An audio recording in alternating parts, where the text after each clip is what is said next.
Have you ever walked away from an argument and 10 minutes later thought of the perfect thing you should have said? But by then, it's too late. The moment's gone. You lost the point and maybe even lost their respect.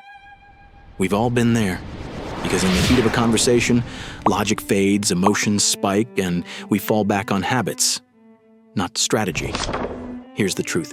Winning an argument isn't about being louder. It's about being sharper. Smart communicators don't dominate with aggression. They stay calm, ask the right questions, and lead the other person to clarity or collapse.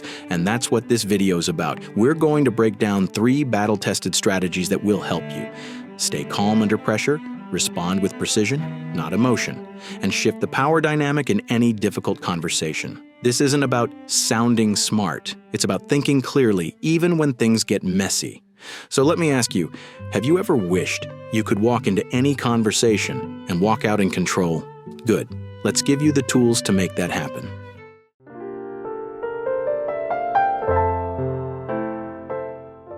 Most people argue inside the frame that someone else sets, and that's why they lose before the real debate even begins.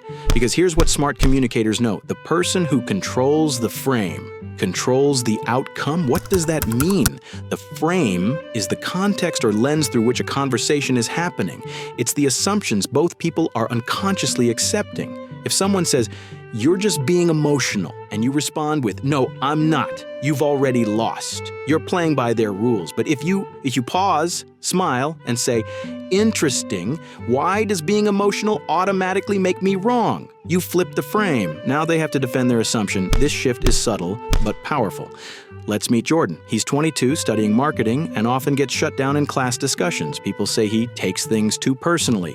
One day, during a heated debate about branding ethics, a classmate says, "Jordan, you're always making it emotional." Jordan breathes, then calmly replies, "Maybe. But emotion is how people connect with brands. Isn't that part of marketing?" Boom. No defensiveness, just a frame flip. He repositions the narrative from emotional warmois irrational to emotional wovun relevant.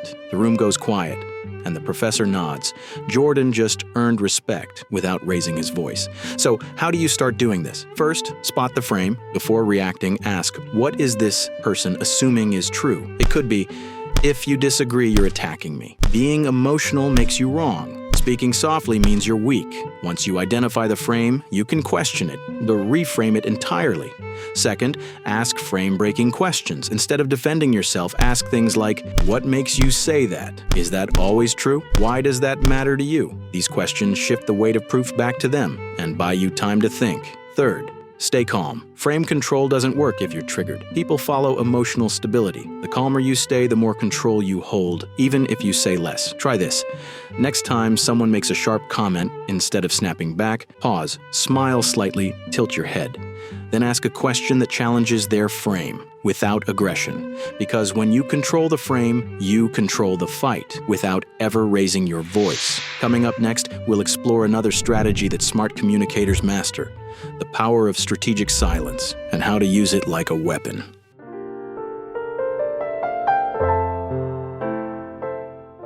Silence, the thing most people fear in an argument, is actually one of the smartest tools you can use. Because here's the truth. The one who's more comfortable with silence usually wins. Why? Because silence creates pressure. It makes the other person fill the space. And in doing so, they often reveal more than they plan to, or even contradict themselves. Meanwhile, you're calm, observing, choosing your moment. Let's break it down with the story. Meet Maya. She's 25, working at a digital agency.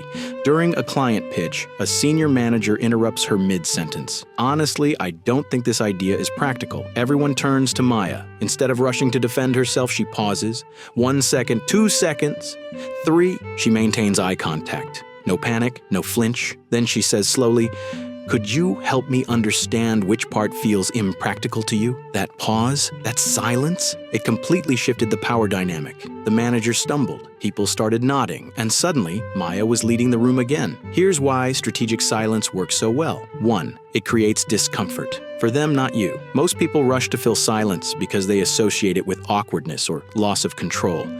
But when you own the silence, you show emotional discipline. That's magnetic. 2, it buys you time. Silence helps you respond, not react. You gather your thoughts, let emotions settle. Even just a 2-second pause can help you choose words that land, not just defend. 3, it exposes weak arguments. When someone makes an aggressive or vague point and you stay silent, you force them to elaborate. And often, their logic unravels under its own weight.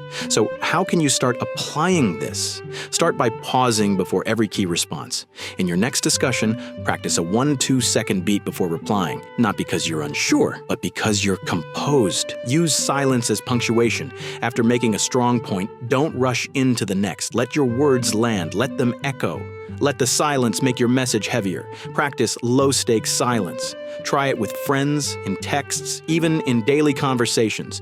Train your nervous system to not panic when things go quiet. Here's a challenge. Next time someone challenges you, don't rush. Breathe, look them in the eye, say nothing until you're ready to respond, because sometimes the most powerful statement is the one you don't say immediately. Up next, we'll break down a third strategy: how smart communicators make people agree with them, even before they realize it's happening.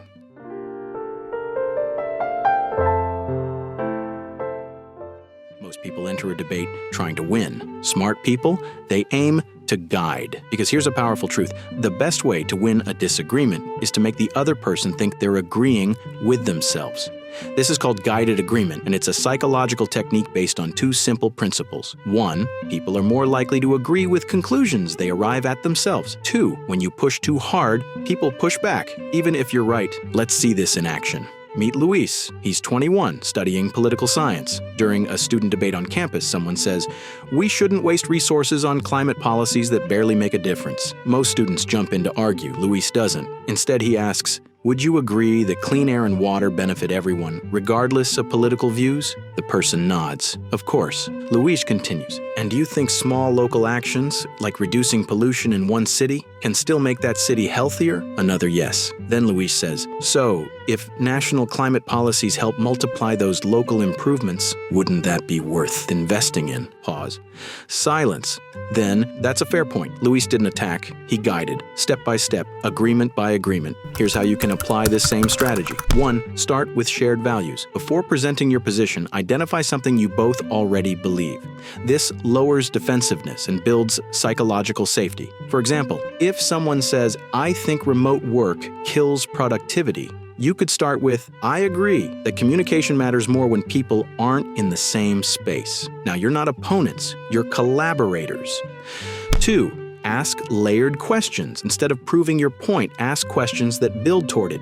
Use scaffolding like, "Would you agree that? Have you noticed that? So if that's true, would it make sense that?" Each yes builds momentum toward your conclusion. 3, let them connect the dots. Don't rush to land your final point. Let silence and space do the work. When people say, "That makes sense," instead of you saying it, they're more likely to own it. Here's a mindset shift. You don't have to crush the other side. You just need to open them to the possibility that your idea isn't crazy. Try this today. In your next disagreement, don't prove, guide. Because influence doesn't come from being the loudest. It comes from being the clearest path to clarity. Now that we've covered these 3 debate strategies, let's bring it all home and talk about why none of this matters unless you embody it when it counts most. You've just learned 3 powerful debate strategies: how to control the frame instead of playing inside someone else's, how to use silence as a tool, not a weakness, and how to guide agreement instead of forcing your point. But here's the truth no one tells you. Winning in conversation isn't about beating the other person. It's about staying grounded in yourself while helping others see more clearly. That's real power. It's not the loudest voice, not the sharpest words.